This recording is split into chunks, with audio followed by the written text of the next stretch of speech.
Dimension Magazine. Bref de maturité. Dimension Magazine. La traçabilité de la sagesse, de l'intelligence. Bokundolia, Boigna Peya Mayele, avec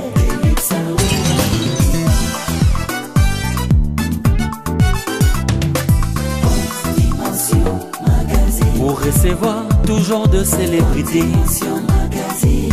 Balais à côté, balais à passion. Sois le bienvenu, il suffit de nous contacter. Dimension Magazine. Au moins, il ne faut pas dire. Ça peut être poussé par un esprit. Il y a déviation. Et aussi peut c'est orgueil. Mais nous, en tant que des pasteurs, en tant que notre collègue,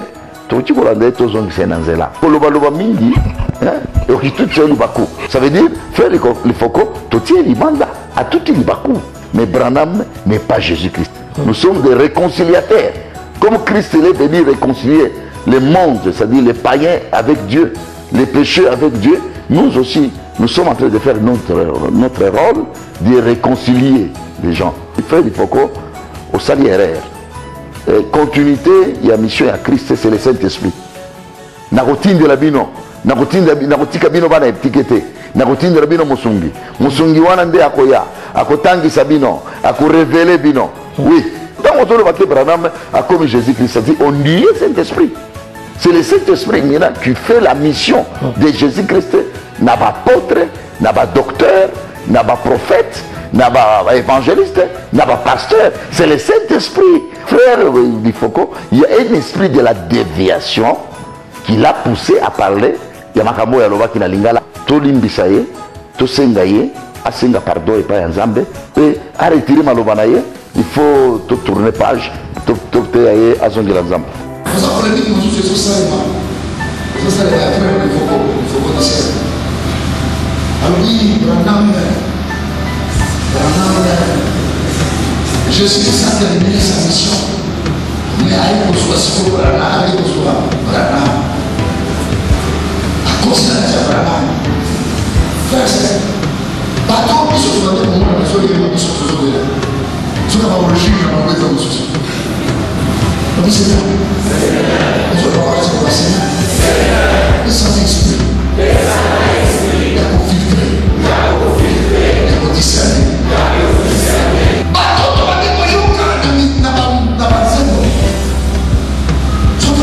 Origine, il y a pas de vie. Il y a des déviations. On savait la personne, on savait la personne. Il y a une autre vérité. Il y a un monde. Oh, il y a son santé, les cœurs, il y a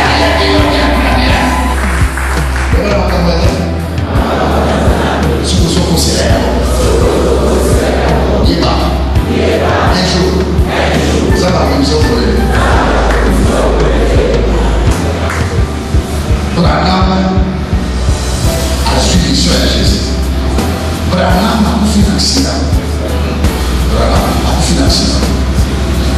Je respectais Branham, oui, que c'était un prophète. Branham parlait d'un prophète. Mais à cet accident, malgré tout, onction a été donnée. Assez compliqué.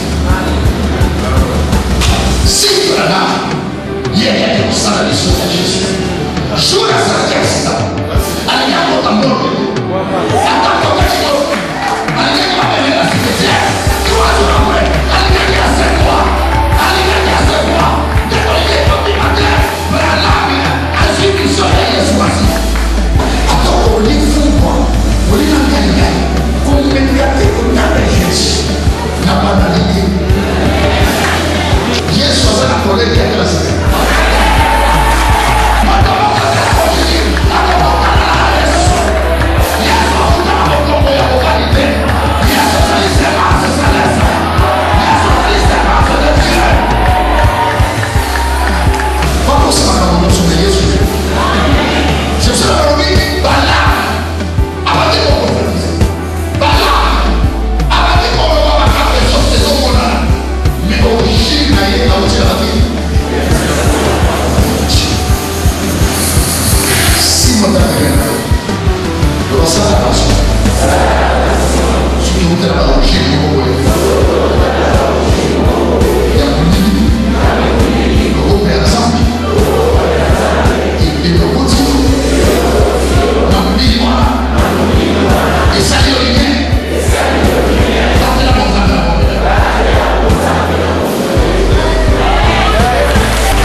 et messieurs, très chers téléspectateurs de Couleur Télévision, cette soirée, nous avons l'honneur, c'est un grand privilège de recevoir l'homme du Dieu, l'homme de la délivrance intégrale, l'ambassadeur universel de la paix, l'apôtre William Tino. Nous allons essayer quand même de parler de tout et de rien. Ils ont l'actualité dans Bisson Mboka Congo, même dans l'Italie. Profil de l'apôtre William Tino, ça sera quelque chose de bien. Installez-vous très confortablement dans vos fauteuils parce que on est là pour investir dans vous. Kotonga, Nakati, Nabino. Un grand merci à toute la grande équipe de Couleur Télévision, à notre PG, M. Massani Boma, M. Nicolas, le directeur du programme pourquoi pas, à Chika Mamba, le réalisateur de cette émission. Merci au coordinateur de cette émission. Beloti Kaliki en face du monde, merci à Chantal Mbenga, Arsène Wallace, tout pour Azanabiso, Ras Kaputala, Bazo Ranabiso, pour assister dans le Salama, pour te présenter le Salama, et c'est madame. Mais avant tout cela, je dois vous poser ces vidéos et puis on se touche après pour la continuité de ces grands magazines au dimanche. Aujourd'hui, Jésus a terminé sa course en entrant dans un homme appelé William Marion Branham. C'est la forme physique. Donnez-moi un amen pour que je prêche.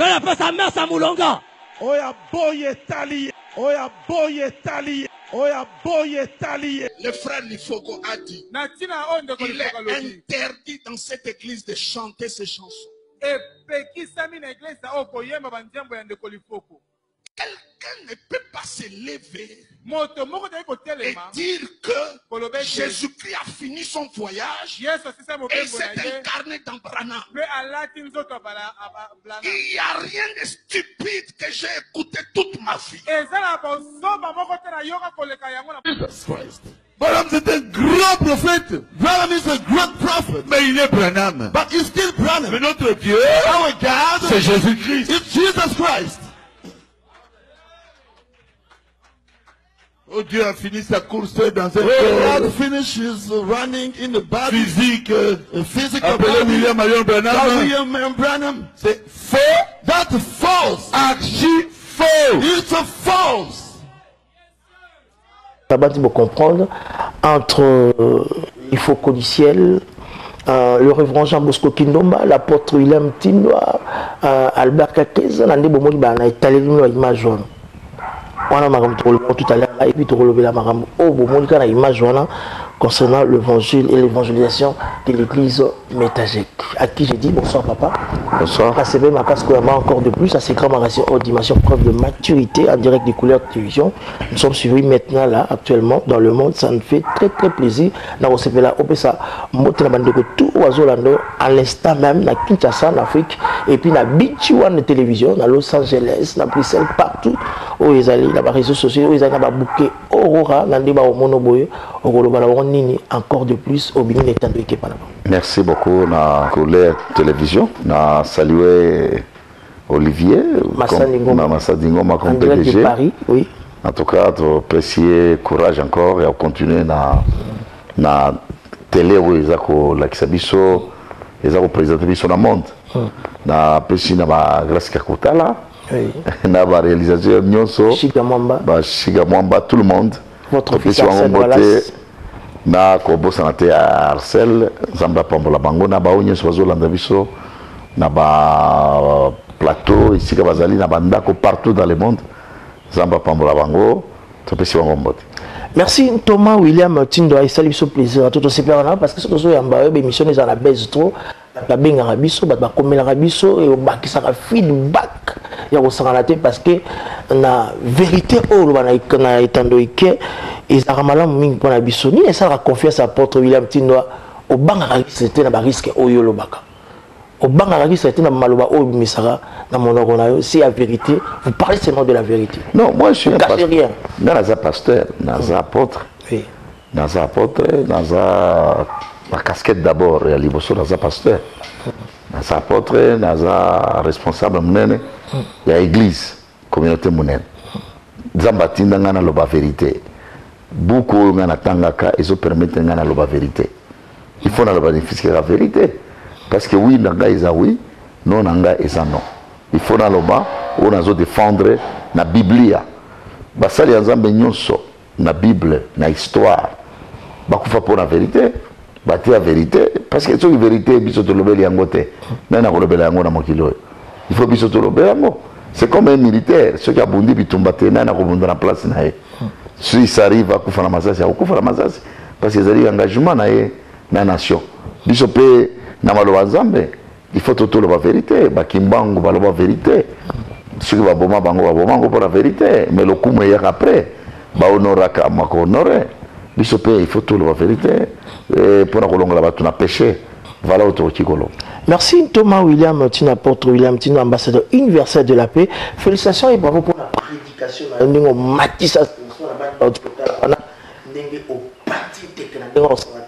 Il faut sentir aussi avec la parole dans sa profondeur et puis la condition physique. Papa, est-ce que vous avez la jeunesse n'a pratiqué le sport? Ils ont un homme de Dieu avec le sport. Bon, d'abord, condition physique de Aliboso, c'est l'énergie spirituelle, c'est la force, c'est l'onction. Tu vois, ceux qui onctuent, il y a une dimension. La dimension côté, il y a énergie, il y a dépasser. C'est comme Jésus-Christ était en Azuye Koulousou. Azoke Nanango Namo Golgoth. Ce que Tamboli place ou Moningomba. Parce qu'ils ont pente. Mais comment on a moto qui l'a dit au salaborité. À ça, il y a une énergie en Zambé. En tant que Zambé, à ça, il y a une énergie spirituelle.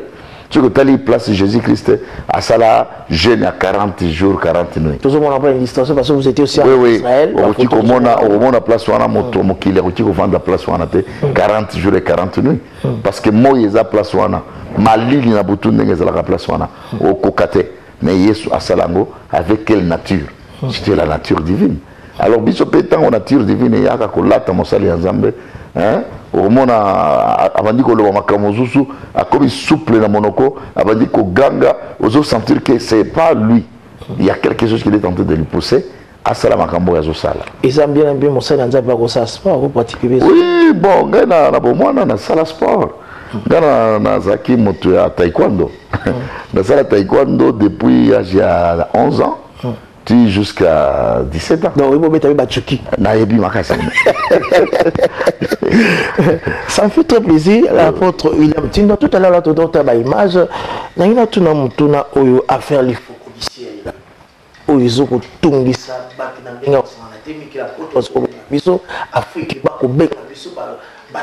tout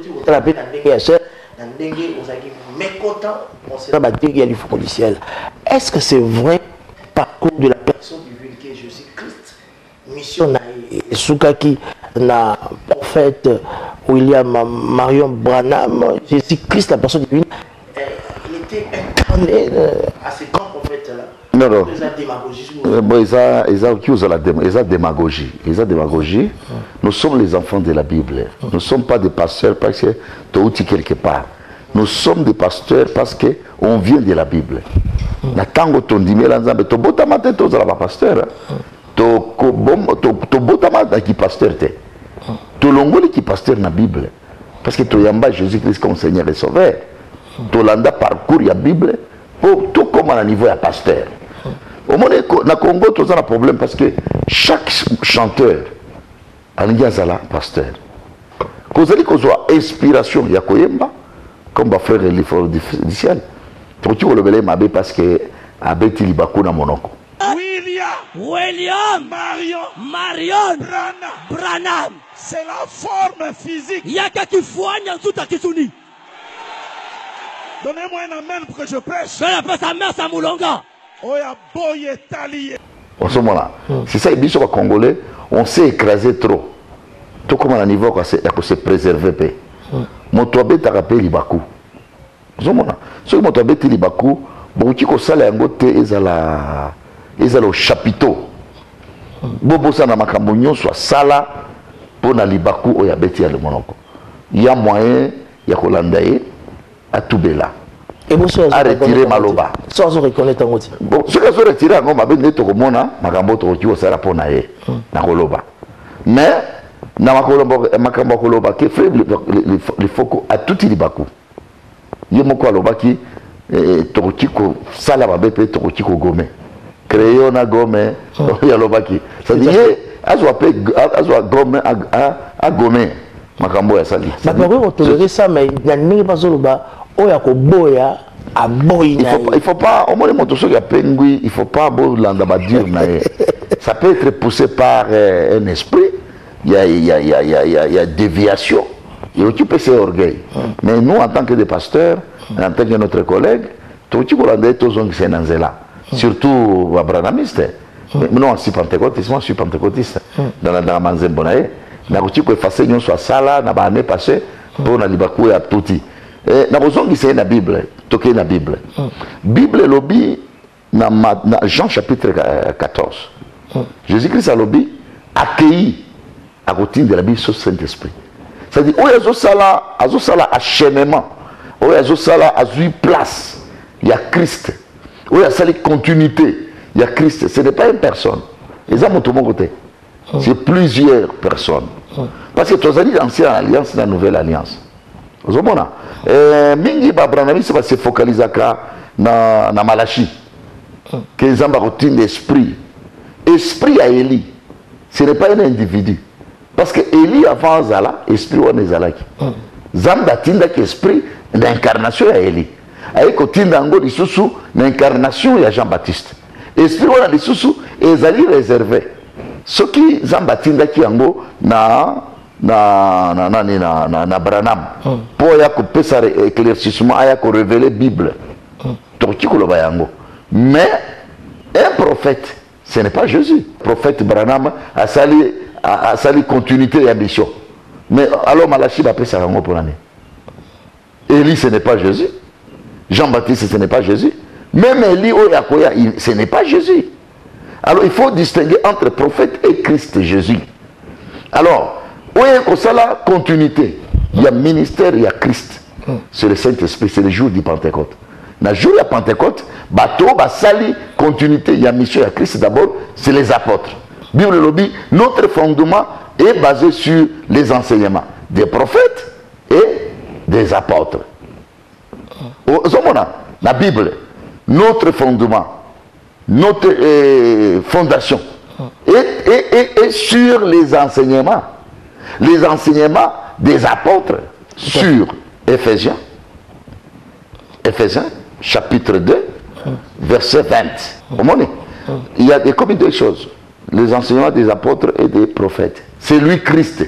C'est lui qui fait les apôtres et c'est lui lui-même qui fait les prophètes. C'est-à-dire lui Christ.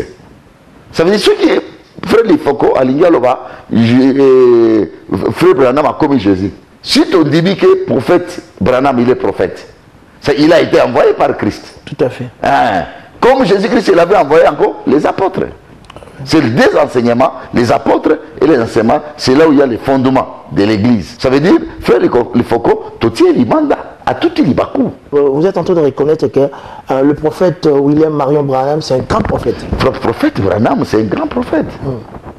D'abord, le prophète Branham, c'était un homme qui n'a pas beaucoup étudié. Mais quand le prophète Branham il parle,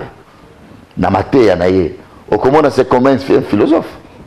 Tondimi, nandimi, na koli na église na biso assemblée de Dieu, assemblée pentecôtiste na Likasi. Il y a frère Kienge, na pasteur Kazadi, na Charles Ilunga. Bango de père spirituel na biso ba koli biso na biso. Koko. Alors, bango de bavande benga ba branhamiste na église na biso. Il y a ba pentecôtiste. Bavande benga bazako ya côté ya biso. Alors pour moi les branhamistes, d'abord ce sont des pentecôtistes. Tant que branhamisme et pentecôtisme. Branham véritable, c'était un prophète, c'était un pentecôtiste, c'était un homme rempli du Saint-Esprit. Tu ne peux pas l'écarter dans le pentecôtisme. Mais moi, j'accepte Branham, c'est un prophète de Dieu. Un grand prophète, un messager de Dieu. Mais Branham n'est pas Jésus-Christ, il n'est pas Jésus. Branham a sali mission, il y a qui prophète, parce qu'il a été envoyé, parce qu'il a été rempli du Saint-Esprit. Merci beaucoup Thomas William, apôtre William Tindwa. De tel père spirituel, avant de ce moment la vidéo, notre Dieu c'est Jésus-Christ. Mais William Branham c'est un grand prophète. Branham c'est un grand prophète. Branham is a great prophet. Mais il est Branham. But he's still Branham. Mais notre Dieu, our God, c'est Jésus-Christ. It's Jesus Christ. Voilà, le révérend Baroutika sur la base de ce moment, il a une station. Et puis le révérend Jean Bosco Kindomba Abi. Quelqu'un ne peut pas se lever et dire que Jésus-Christ a fini son voyage et s'est incarné dans Branham. Il n'y a rien de stupide que j'ai écouté toute ma vie. Chico, étant que apôtre William Tindwa, Thomas William Tindwa, parce que la massacre aux Alrazarate, au Lobara, la plateforme, la plateforme aux AVT. Chico, il y a un protocole à faire au ciel. Si un conseil à donner, il y a du ciel. Au qui barouti, au qui casse, au qui va pasteur, au qui va pasteur, na côté na yo okolobani et décision na côté na yo ozuni to les kanisi nya malamu olobini poto iboxi. Tu vois, Bible lobby, qui es-tu pour juger mon serviteur? Ça c'est aussi. Maloba, oh et biso wa congolais na uti kolobango. On s'est cassé trop. Tomi bomi trop. Ba congolais c'est parmi ba pères de réveil na Congo, na Afrique. Les pères de réveil. Aïdi Nabal. Aïdi Nabal c'est un collègue. Il y a prophète Idaosa. Les Nigériens vont garder réveil na bango. Les Nigériens ils savent soutenir. Les Nigériens Kozali va fausseté pe et belé. Mais ils ne se cassent pas. Baza ko se conseiller. Biso na ba congolais. To comme une culture mabé, il y a commande d'abord entre nous pasteurs. Est-ce que pasteur moninga na okiolo ba bozoba? Non. Quand même, il faut parler avec un peu d'amour. Il faut parler avec un peu d'amour. Ce que mon na bien tout dit bako. Mon tonio soit tout à libako. Il faut lingaye. Bible lui quand on s'approche na moto ya pengui, il faut s'approcher avec l'amour. Il faut s'approcher avec l'amour. Faire le faucon du ciel, on ne peut pas nier qu'il n'est pas serviteur de Dieu. Après, on ne peut pas dire que Baba de notre yoka yangote. Non, non. Alors, ça va se repentir les noms. Malobana yo prononcer, yo retire la mona balabala. Il faut s'approcher avec l'amour. Hein? Il faut s'approcher avec l'amour. Pembeni ya moto ya pengui. Jésus-Christ a levé ceux qui, aux années la 70 brebis, moko a pengui, au côté kabawe pour kende golukaye. Biso to ba congolais to comme un esprit, ce que ça la 70, a kende na ye. A comme moi na satana. Non non. Tout tikana no ba au 70, to kende golukaye. Kende golukaye ça veut dire quoi? Il faut une délégation, il y a un pasteur. Hein? Il y a un branamiste d'abord parce que il faut difficile. Il n'est pas pentecôtiste. Il est branamiste d'abord ça. Ce n'est pas nous les pasteurs des réveils, des pentecôtistes, on peut lui rapprocher. Il n'est pas de notre communauté. Il n'est pas de notre philosophie. Nous sommes de la philosophie de la Bible. Si nous sommes en train de défendre, on défend la Bible. On ne défend pas leur doctrine. D'abord, dans ma doctrine, mais sur la Bible, nous avons papa nani Baruti Alobi, au moins pasteur nani Jean Bosco Kindom. Jean Bosco Kindom, c'est un évangéliste, c'est un pasteur. Et il commence à défendre sa part aussi dans la Bible. Mais il faut défendre avec l'amour pour na kobenda moto na biso azonga lisusu. Mais ko pekisa ba céder, ba tekra ngote, bo somba ngote. Ça aussi c'est la méchanceté. C'est la méchanceté parce que tu dis qu'on y était les faucons du ciel les années passées à Mbalanzambe. Et vous êtes en train de dire ça parce que vous êtes un ambassadeur de la paix. Bon, je parle aussi en tant qu'ambassadeur de la paix. Je suis émotionné. Non, non, émotionné, nanini. Émotionné, c'est parce qu'il a dérouté de la Bible. Mais il y a moyen de lui le faire remettre dans la Bible. À travers la Bible, tu peux remettre dans la Bible. Ce qui a bronché, ce qui a dépassé, ce qui a tout dit dans la Bible. Tu peux zonguer la Bible. Tu peux zonguer c'est la Bible. Pas dans la méchanceté. Mais dans la Bible, c'est comme dans la zone ici, il faut qu'au sali erreur. Continuité, il y a mission à Christ, c'est le Saint-Esprit. Na routine de la bino. Na routine de la bino va na étiqueté. nakotindela bino musungi musungi wana nde akoya akotangisa bino akorevele bino. Oui, cette musungi là akiti epai ya bato nyonso, akiti epai ya moto moko te, akiti kaka epai ya Branham te. C'est-à-dire tant ozoloba ke Branham akomi Jésus-Christ, c'est-à-dire on nie Saint-Esprit, on nie Saint-Esprit oyo frère Branham abandi osala na yango. Qui l'a envoyé cet Saint-Esprit? C'est Jésus-Christ, c'est Jésus-Christ. Jésus-Christ a eu les sous-soutés qu'on s'incarnait dans le bateau. Non, non. C'est le Saint-Esprit qui est venu maintenant. Ça la continuité. C'est le Saint-Esprit maintenant qui fait la mission de Jésus-Christ. N'a pas apôtre, n'a pas docteur, n'a pas prophète, n'a pas évangéliste, n'a pas pasteur. C'est le Saint-Esprit. On y est engendré 5 ministères, n'a 9 dons. C'est le Saint-Esprit, ce n'est pas personne à moto, non. Alors si un conseil à donner à notre frère Lifo Codiciel, le pasteur Lifo Codiciel, qu'est-ce que tu veux leur dire au travers de cet entretien? À travers cet entretien, je dis, mon frère Lifo, na lingare mingi, na lingare mingi na banzembo mbaka, motoroti ko niete, motoroti ko pe kolongola, ozabati na katina ete. Mais on a dit qu'on approcher que frère Lifo au tout il bakou.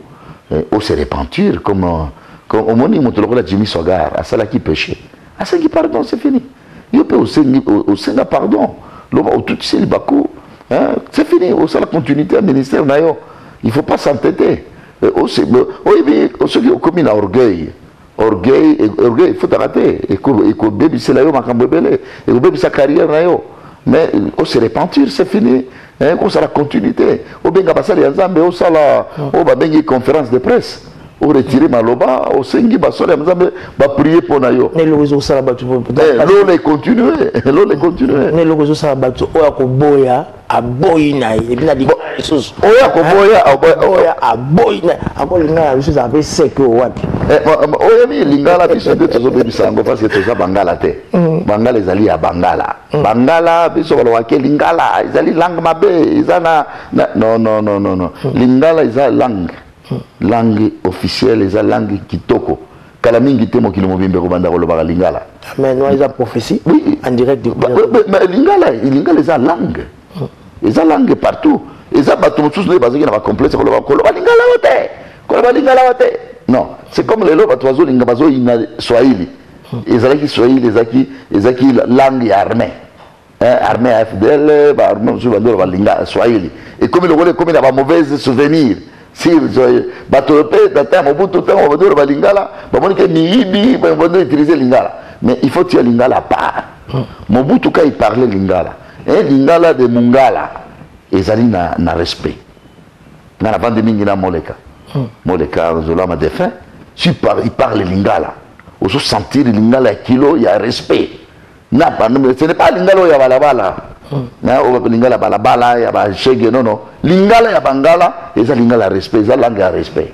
Mais Lingala, balabala, des offingues, ça Lingala. Et cette expression, à s'exprimer, n'avant, il y a nini. Il y a beau pengui. C'est comme si c'était l'homme. Non, c'est un vent. Écoutez, c'est un vent. Quand Motoza na Manduki a Beti Masasi, pas. Il y a étude sur pourquoi Agressaki. Il y a un esprit qui l'anime. Frère Lifoko, il y a un esprit de la déviation qui l'a poussé à parler. Il y a Makambo Yaloba qui n'a lingala. Tolimbisaye. Sengaye, asenga pardon et pas Nzambe, et pas Batouté, asenga pas Batou, et à retirer Malobanaye. C'est ce que moi je peux dire en tant que pasteur, apôtre, un grand pasteur et une grande communauté, ambassadeur surtout. Nous sommes ambassadeurs universels de la paix, après nous sommes des ambassadeurs de Christ. Tu vois? Bibliquement, nous sommes des ambassadeurs de Christ. Nous sommes des réconciliateurs. Comme Christ est venu réconcilier le monde, c'est-à-dire les païens avec Dieu. Les pécheurs avec Dieu, nous aussi, nous sommes en train de faire notre rôle de réconcilier les gens. Par pour la boire kamafuta ya moto, boire essence, parce que peut ça va te beller. Il faut tourner page, tourner à Zongilanzam.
que dele por ele.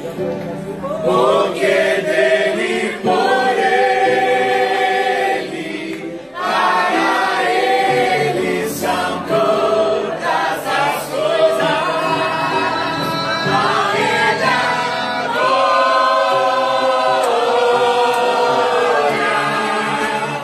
a ele a glória,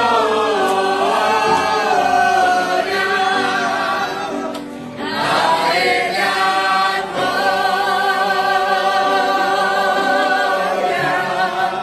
a sempre amém.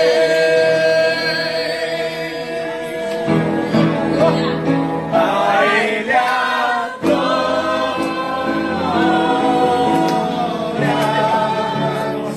a ele a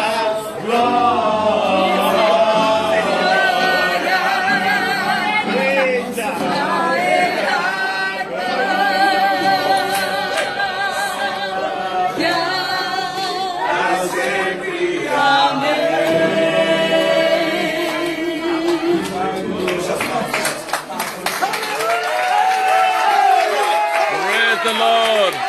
Yeshua Mashiach. God bless China. God bless Congo. God bless France. God bless Panama. Amen. God bless Nepal. Amen. God bless Brazil.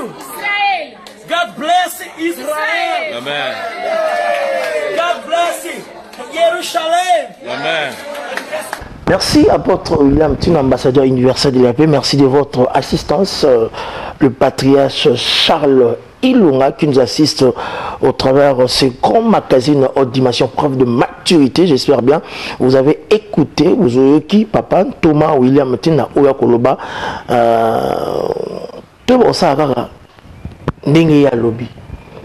l'apôtre William Tin, il reconnaît notre frère Lifeko Asumuki à Pengui, mais on peut aussi le récupérer pour y avoir Nantela. Papa, nous avons une casquette au Yozali, ambassadeur universel de la paix, selon les autres nationaux, les Ambo Canabiso. Vous êtes là, à part l'église, vous êtes en mission partout, en Afrique, dans nos provinces, à l'extérieur ou à l'intérieur du pays. Partout, qui met en Mboka Congo ici, parce que comme ça, on a besoin de soumettre il y a Kimia au Pessa. Mais qui est le soutien dans Mboka il y a Congo. Après expulsion en Brazzaville, cette fois-ci, c'est l'Angola. Qui met à Tamukete, na base bazomo la image ya ça na biso na pharmacie na zo ko débat pour la santé, mais ba ba côté ba bête ba bomber sur place. Et ça la passe ya osanate. Bandeko na biso ko bazo ba pièce d'identité ou ba benga ngo la billette. Et comme ça ba moni billette ba tunso ko lo billette ko mboka no billette malgré ça la billette bazo ko arracher bazo ko zongisela ba congolais na mboka na biso. Apôtre William, pourquoi les Congolais tous éliminés partout, mais nous sommes tous en Mboka na biso? Nakoloba absence, il y a vraie politique dans le pays. Absence, il y a vraie politique dans le pays. Manque, il y a crédibilité, il y a autorité du pays. C'est-à-dire, il y a gestion, il y a pays dans le sens normal. Et bandit qu'on engendrait. Oui, mais ceux qui, aux autres là-bas, dans le malamouté, n'a pas toi balabala, va comprendre qu'elle a un gomaï. Parlons de gouvernement. Et ça, la philosophie, la politique, na bango, pour préserver la dignité du peuple congolais. C'est pas ça, nous, quand on a ça,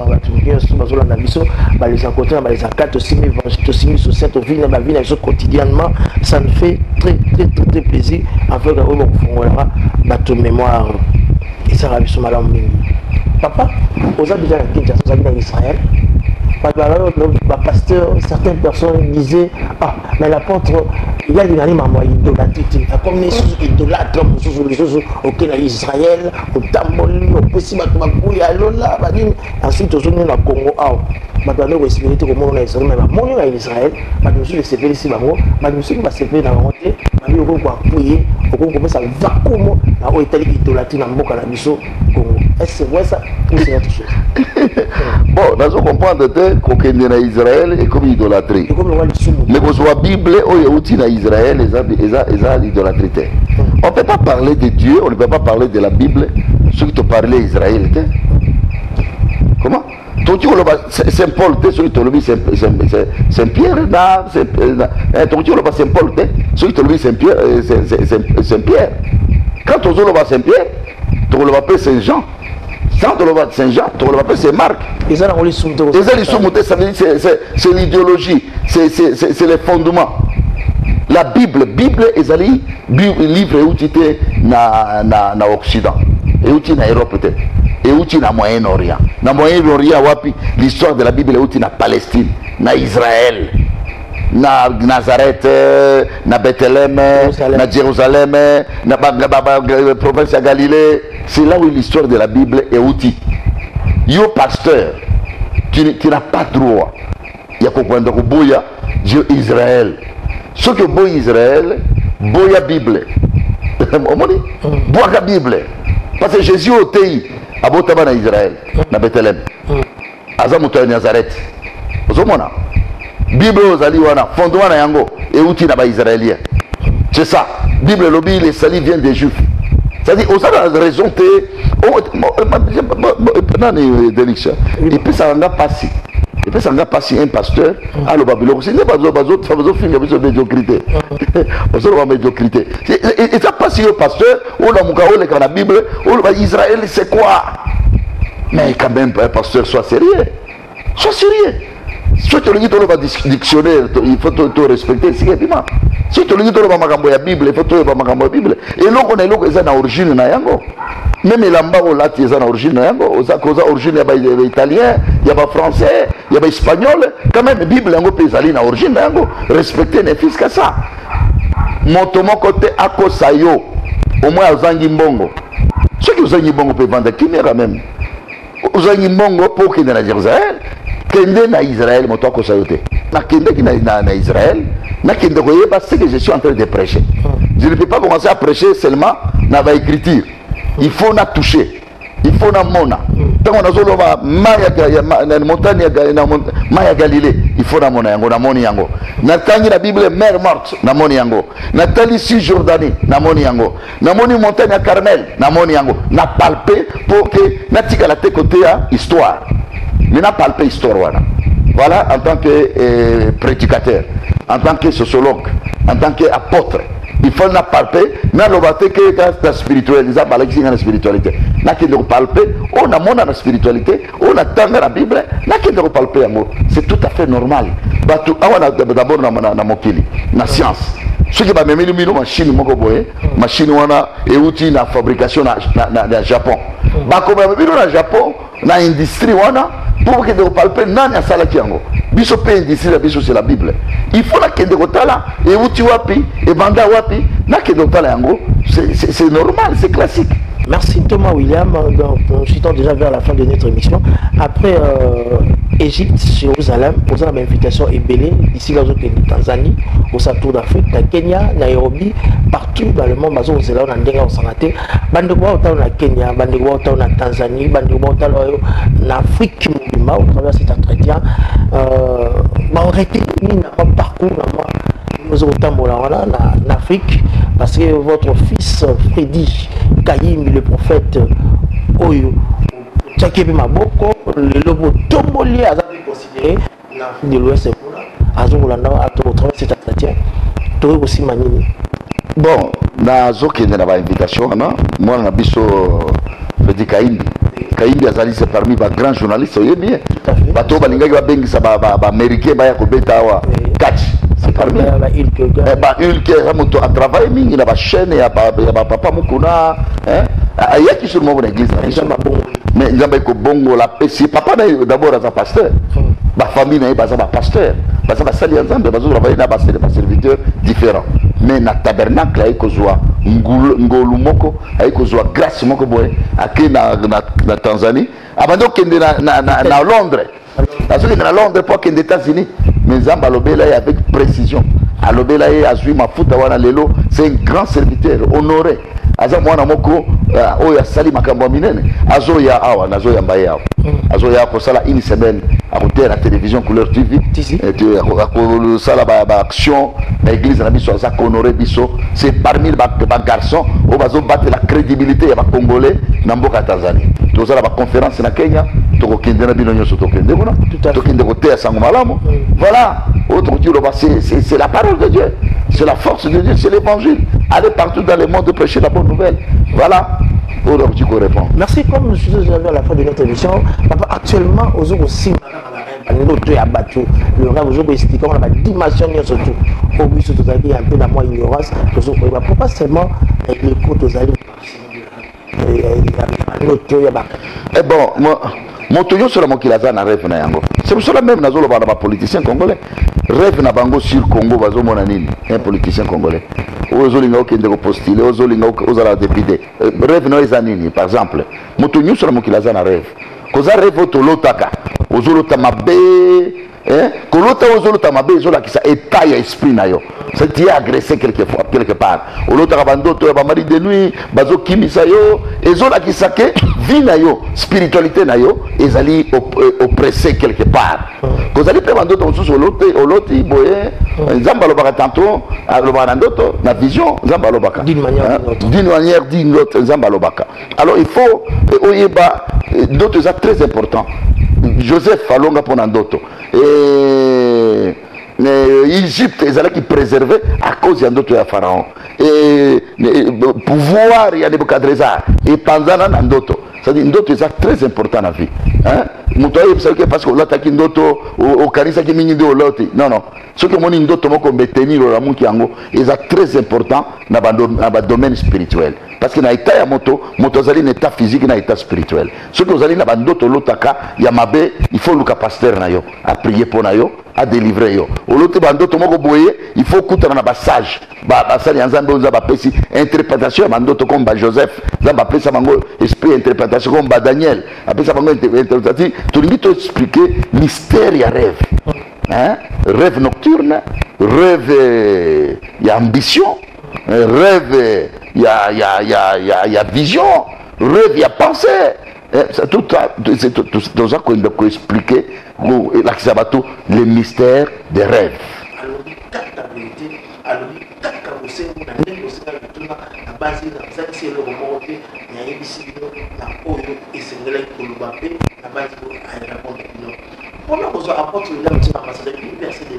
Numéro où ils en ont numéro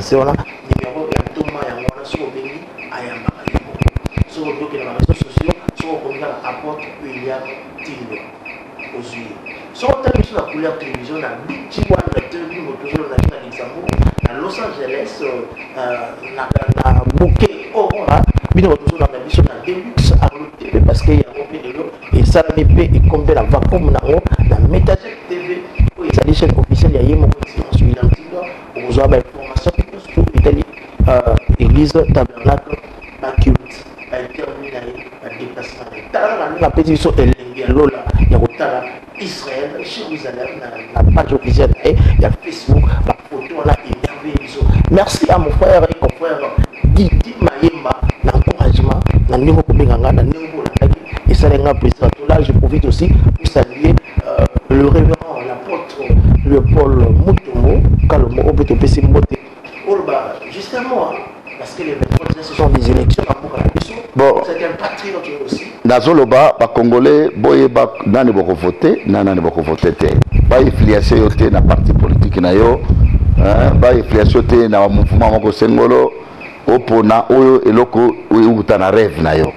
Na rêve na yo. Rêve nini ozala kango na image ya politicien nini oya okiko soutenir rêve na yo. Yami balé, biso ba Congolais tokomi ba tout moko ridiculiser partout. Mais il faut voir que la science est confirmée que place signaux sont maïs aussi là na Congo qu'on se retrouve là. Pétrole tango aussi la mokili mobimba na Congo qu'on se retrouve. Richesse signaux sont mokili tango aussi là et qu'on se retrouve. Ba Israélien ba lobby parmi 12 pierres, il y a 2 pierres et se retrouver kaka na Congo. 10 pierres et peuvent se retrouver dans le monde entier, mais 2 pierres kaka na Congo. Kaka na Congo. Ça dit Congo est un pays politique, est un pays béni de Dieu. Mais ceux que moni bazo bengana bino na Bangola boya kozonga na mboka na bino bozonga na mboka na bino boya kokata bilanga oui la carte ya Congo na Israël. Tomoni carte ya Congo na Capernaum, na temple ya Capernaum. Tomoni yango carte ya apparaître.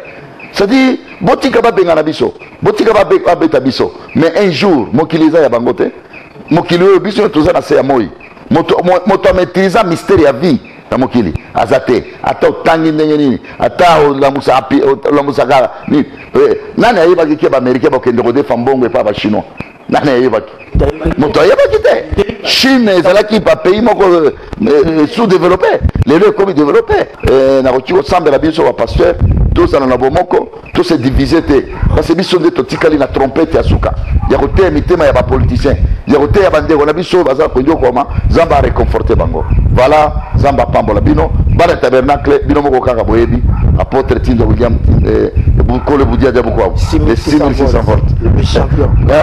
Pour continuer kaka, pour soutenir kaka, le bendera likolo, il y a 7 chandeliers. Zamba pambola bino. Ou nous sommes en prison, Zamba batelayo, Zamba kotelayo, Zamba lobelayo. Ou en hôpital, Zamba pikisayo. Ba ou bazo souffrir na ba frontière. Zamba kotela bino makambo.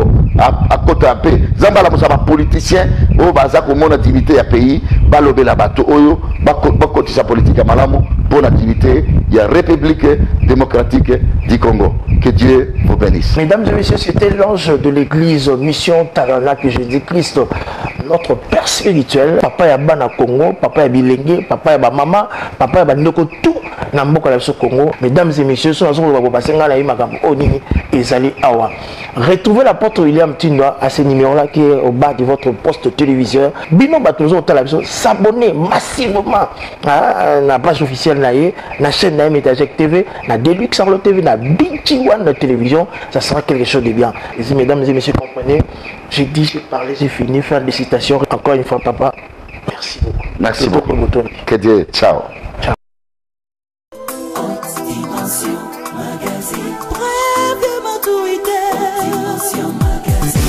La traçabilité de la sagesse, de l'intelligence. Bokundolia, Boigna Peya Mayele, avec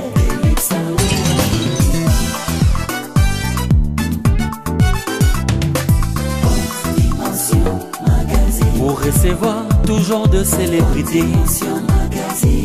Balais à côté, na balais à Kassi. Sois le bienvenu, il suffit de nous contacter. Dimension.